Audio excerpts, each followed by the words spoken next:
Hello again, this is Tony Wright, First Love Christian Church, or FLCC, and A.B. Wright Ministries. And you know, this is the 90-day Bible study, and we're on day 26. We're in 1 Kings 16th chapter through 2 Kings 4th chapter and 37th verse. And I don't even know what to say right now. Today's reading will have you moving around a little bit, won't it? Boy, when we left yesterday, King Zimri had burned down the palace after a week of rule, and he was in it. That prompted a split, and a competition over who would rule. Half the people followed a guy named Tibni. The other half followed this guy named Omri. I don't know what's up with the eyes here. But they fought it out, and Tibni, well, let's just say that he died for a cause that he believed in. And Omri, he became king. Now, during his 6-year reign, he mostly did a lot of things contrary to what God had commanded. Although he did, though, manage to buy this place, and he named the city there Samaria, which was the original city that later became known as the general area that we call in the Bible Samaria. And then he died, and he was replaced by Ahab. And you probably heard that name. And there was a reason. Oh, yeah. The Bible says that he did evil above all that were before him, which of course means that Ahab was worse than any king ever had been. What? Now, there were some downright evil dudes that had come before Ahab. Man, help me. And when you read about him marrying Jezebel, oh my goodness. Are you kidding me? Boy, when I was growing up and you heard somebody being called a Jezebel, even without knowing who the heck it was, you knew that they were just B-A-D. You hear me? and this lovely couple, they served and worshiped Baal. And in this city of Samaria that he founded, he built a house of Baal and built an altar in that house. Boy, this chapter said that he did more to provoke the anger of God than any other kings that had come before him. Yes, indeed. Ahab was a bad dude. In the movie, this dude would have been dressed in black with silver buckles and stuff. Pistols all backwards in the holster. You know what I mean? Hoo-wee. This is a bad cat. But there was this man of God. There was a prophet named Elijah. And Elijah went to Ahab and said, as sure as the Lord lives, there won't be any rain here. As a matter of fact, there won't even be any dew until I say so. What in the world? Oh, no, he didn't. Boy, not to this king. What? Well, God told Elijah, you need to roll up out of here and go hide at the brook Cherith over by the Jordan River. And you'll have water there, and you'll have the ravens to feed you. So Elijah did as God had said, and the ravens came and fed him in the morning, and they fed him in the evening, and Elijah just lay there and drank from the brook. But, there was no rain. So after a while, the brook dried up. Boy, don't you hate it when that happens. Sometimes the brook is that nice paying job. Sometimes the brook is a comfortable lifestyle, just wonderful church family. But anyway, when the brook dries up, you have to do like God told Elijah and get up and move on, So he was going to this widow woman in Zarephath. And when he got there, he asked her for some water and then for a piece of bread. And she told him she didn't have any bread, just a handful of meal and a little oil in a vessel. And she was heading back, with this stick to make a fire and cook what she had for her and her son. And then they were just going to stay there and starve to death. But he told her, look, make some bread for me first, then make some for you and your son. And God will sustain you with meal and oil throughout the family. So she did as he had said, and it happened just as he had told her. Then later, her son got sick, and he kept getting worse until he died. Now the woman was upset with Elijah. He said, did you come here just to take my son's life because of my past sins? Because she thought the son died because of things she had done in her past. But Elijah told her, that, took her son, laid him on the bed that Elijah had been sleeping in, and stretched out over his son 3 times and prayed to the Lord. And the son came back to life. Oh my goodness. Yeah, this woman knew that she was working with a true man of God. Boy, then after 3 years, God told Elijah to go to Ahab and tell him that God was going to send rain. Now you know, don't you know, that Ahab had an APB out for this dude. What? Now, Obadiah was in charge of Ahab's palace. And although he lived there and he had stayed faithful to God. In fact, when Jezebel, Ahab's wife, had ordered all the prophets to be killed, Obadiah had hidden 100 of them in 2 different caves, 50 in each cave, and fed them throughout that time while they were hidden. And Ahab had told Obadiah to go look for a brook or a fountain somewhere that they might be able to find water for their livestock. So he sent Obadiah in one direction, and he went off in the other direction. Now, as Obadiah was going along, he ran into Elijah, and he said, "Hey, aren't you Elijah?" "Yes, I am. Now go tell your Lord that Elijah is here." And Obadiah said, "Are you crazy? What have I done that you want to have Ahab kill me? This man has been looking everywhere for you. And he's had everybody everywhere to take an oath that they haven't seen you. And you want me to go tell him, oh, Elijah's over there. And then when he comes here, you'll be gone. And I won't have any idea where you went. And I'm dead. Look, I'm a God-fearing man. You know that when Jezebel was having the prophets of God slain, that I saved 100 of them and kept them alive.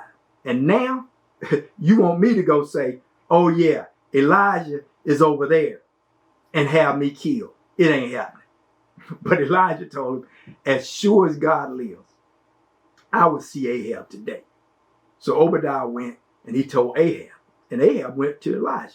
So when Ahab came to Elijah, he asked, hey, are you the one that's been bringing all this trouble on Israel? But Elijah told him, it's not me bringing trouble on Israel, but you and your father's house. Uh-oh. Then he told him, it's because you have forsaken all of God's commandments and you're following Baal.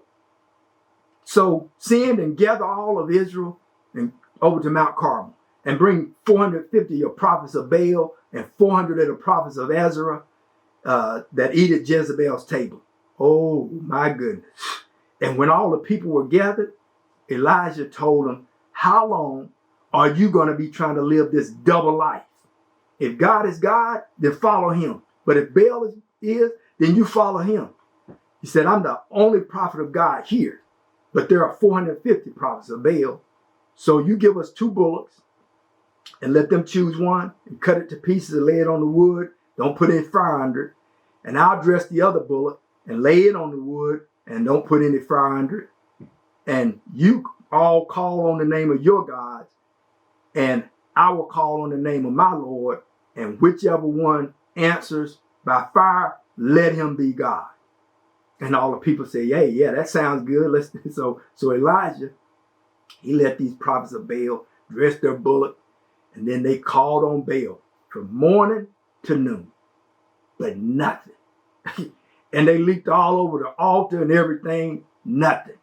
So at noon, boy, Elijah clowned these dudes. Hey, y'all need to cry louder. You know, he is a God. He might be talking or chasing something, or maybe he's traveling. Maybe he's asleep and you need to wake him up. So, buddy, they really cried out then. They cut themselves all up and stuff, jumping all around. Boy, they were going off the chain. And you know, they went on with this stuff from that time until time for the evening sacrifices. So Elijah called all the people over to him. He repaired the altar that these jokers had torn down, trying to get Baal to answer. And Elijah used 12 stones in building the altar to represent the 12 tribes. Then Elijah dug a trench all around the altar, and he placed the wood on the altar, and then his cut up bullock he placed on there. And he told the people to go get 4 barrels of water and pour it on the bullock and the wood. And they did. And he told them, go get 4 more barrels. They did. And 4 more barrels. They did. By this time, man, water ran all around the altar and filled all the trenches. It was everywhere. So when Elijah prayed, the fire of God fell And boy, it burned up everything. The sacrifice, the wood, the stones, the dust. It dried up all the water in the trenches. And these jokers were saying, Lord, he is God. The Lord, he is God. And Elijah had them then take all the prophets of Baal down to the brook of Kishon. And those prophets were slain there. And he told Ahab that it was going to rain. And he needed to get to his chariot and get back before he gets stuck out there in the rain. So when Ahab got back, he told Jezebel what had taken place and about the prophets of Baal that were killed. Boy, Jezebel lost it. So she sent a messenger to Elijah and she told him that what was done to those prophets of Baal, that she was going to do the same thing to him by that time the next day. Well, so Elijah had to, let's say, make a little move.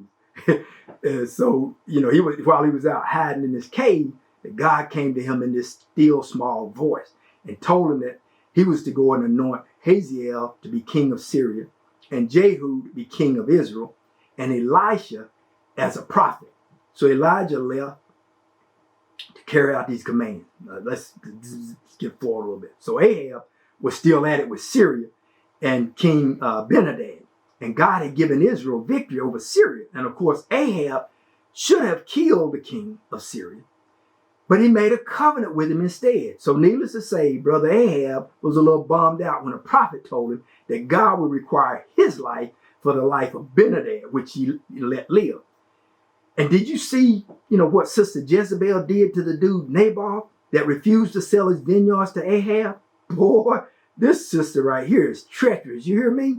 And when Elijah was sent to tell Ahab of his coming destruction, Ahab fell apart. And the Bible said that he went softly. This brother was tipping around thinking that he might go at any time. So God had mercy on him because he had repented some and said that nothing would come, no evil would come on his house until after he died. So then about 3 years later, Ahab and Jehoshaphat, they had joined forces and they were going to battle against Syria. And more than 400 of Ahab's prophets had assured him that they could take Syria down. And Jehoshaphat asked him, is there another prophet of the Lord that maybe we could ask? And Ahab said, yeah, there's one named Micaiah, but I hate that dude. He never has anything but bad news for me. But they sent for him anyway. And yep, he told them that Ahab would be killed.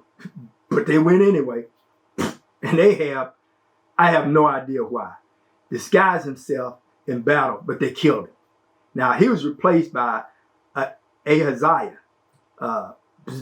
That's for. So Ahaziah had been injured, and he sent some of his messengers to seek an answer from Beelzebub, whether he would recover or not. And they were met by Elijah, who told him to go back and tell him that he would not, right? So when they told him, he knew that it was Elijah that had told him that. So he sent a captain and 50 soldiers to tell Elijah to come to him. So they went out and told Elijah that he was to go there. Elijah called down fire from heaven and burned them up. So Ahaziah sent another company of men. And Elijah called on God to fire them up too. And Ahaziah sent another company of men. Boy, he wasn't learning, was he? But you best believe that that's captain had.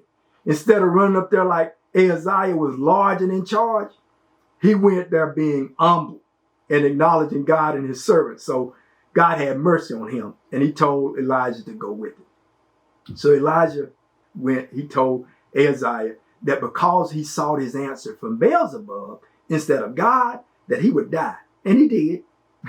Now it's coming time for Elijah to pass on his anointing to Elisha. And they went down to the Jordan, and Elijah took his mantle off, and he smote the waters, and the waters parted, and they walked over on dry land.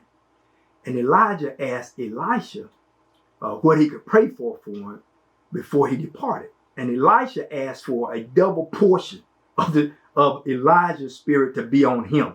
Boy, now Elijah said that's a pretty tall order. But that if Elisha saw him when he was taken away, that his request would be so.